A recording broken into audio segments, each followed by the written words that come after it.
Após 25 anos de negociações, a União Europeia assinou finalmente um importante acordo comercial com os países do Mercosul. Em causa estão nações da América do Sul, como Brasil, Argentina, Paraguai e Uruguai. O acordo criará uma zona de comércio livre com cerca de 700 milhões de pessoas, eliminando gradualmente cerca de 90% dos direitos aduaneiros nos setores industrial, agrícola e dos serviços. We choose fair trade over tariffs. We choose a productive long-term partnership over isolation. Os defensores do acordo, como Espanha e Alemanha, argumentam que a União Europeia precisa de novos laços comerciais, além da China e dos Estados Unidos. Mas os críticos, como França, dizem que a iniciativa ameaça os agricultores europeus. O presidente dos Estados Unidos ameaça cobrar tarifas de importação de 10% a 8 países europeus que estão contra o controlo norte-americano da Groenlândia. Donald Trump diz que a taxa entrará em vigor a 1 de fevereiro e que subirá para 25% a partir de junho, se não for assinado um acordo para a compra completa e total da Ilha Ártica por Washington.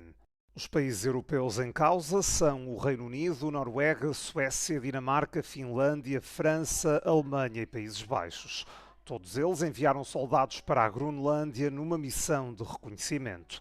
Garantem que o destacamento militar não representa qualquer ameaça e visa apenas fortalecer a segurança no Ártico. Sublinham ainda estar unidos na defesa da soberania da ilha que pertence à Dinamarca. Nos mercados já se nota alguma volatilidade. O euro atingiu o nível mais baixo em 7 semanas. O Fórum Económico Mundial deste ano, em Davos, poderá ser diferente de todos os outros. O encontro anual das elites políticas e empresariais ocorre num momento sem precedentes para a Europa, especialmente no que diz respeito às relações com Washington, ao seu modelo económico e à sua arquitetura de segurança. Já o presidente dos Estados Unidos, Donald Trump, deverá fazer a sua primeira aparição na cimeira em 6 anos.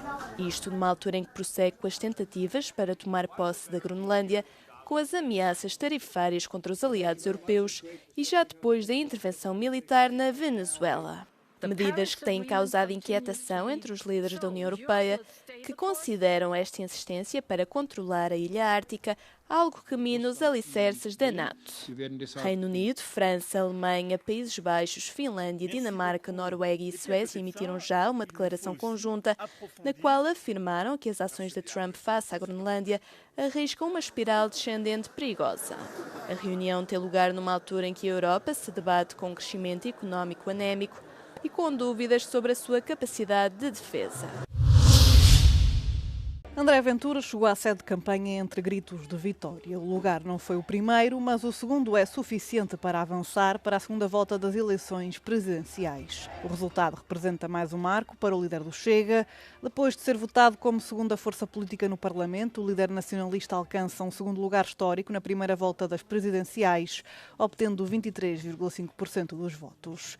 Contra ele terá António José Seguro, o grande vencedor da primeira volta. O candidato apoiado pelo Partido Socialista obteve 31% dos votos. A vitória representa o melhor resultado de um candidato socialista desde Jorge Sampaio, em 2001. Para trás ficaram João Coutinho Figueiredo, Almirante Gouveia Melo e Luís Marques Mendes. O candidato apoiado pelo PSD foi um dos grandes derrotados. Quinto classificado, com apenas 11% dos votos, alcançou o pior resultado de sempre de um candidato apoiado pelos sociais-democratas. Derrotada sai também a esquerda, com os candidatos apoiados pelo Bloco de Esquerda, PCP e Livre a não representarem 5% dos votos. 40 anos depois, Portugal volta a ter uma segunda volta, com a eleição a disputar-se no próximo dia 8 de fevereiro. O vencedor irá substituir Marcelo Rebelo de Sousa em Belém após 10 anos no cargo.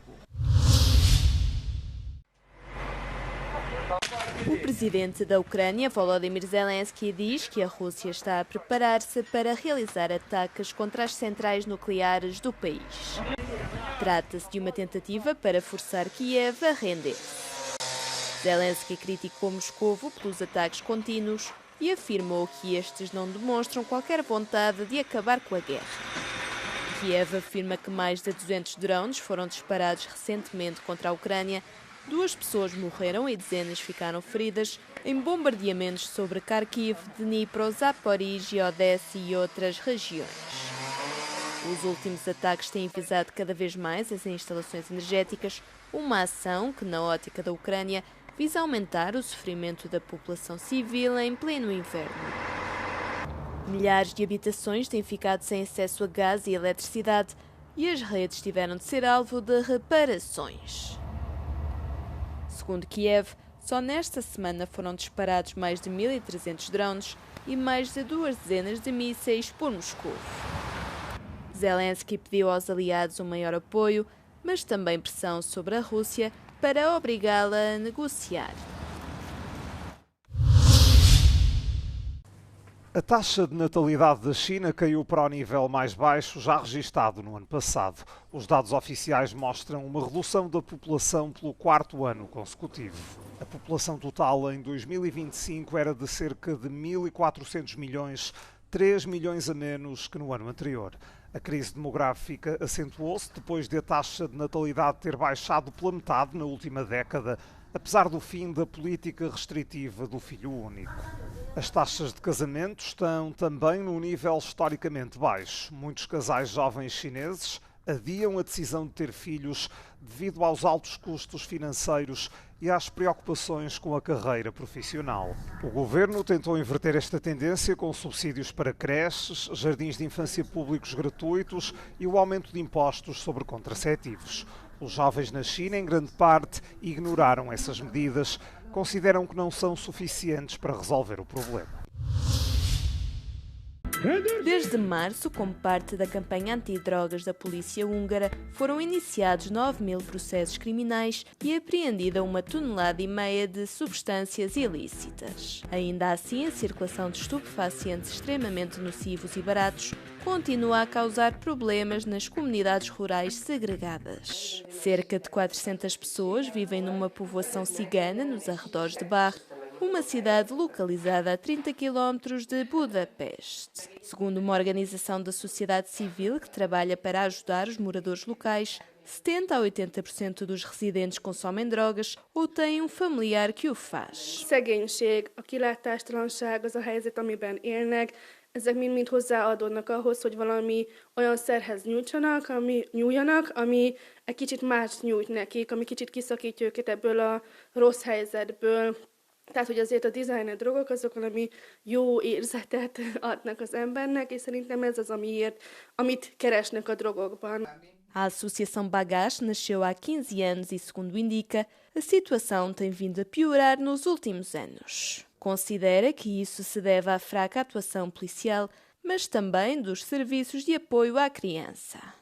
A telepeken a gyerekvédelmi problémák azok úgy jelennek meg, hogy 11-12-13 éves gyerekek használnak kábítószert a kilátástalanság miatt, azért, mert veszélyeztetett helyzetben vannak, nagyon sokszor azért, mert szülői droghasználat van azoknál a családoknál, viszont a gyerekvédelem nem lép, hiszen terítettek a gyerekotthonok, nincsen férőhely, vannak gyerekek, akik évek óta várnak arra, hogy kiemeljék őket a súlyos veszélyeztetett helyzetből.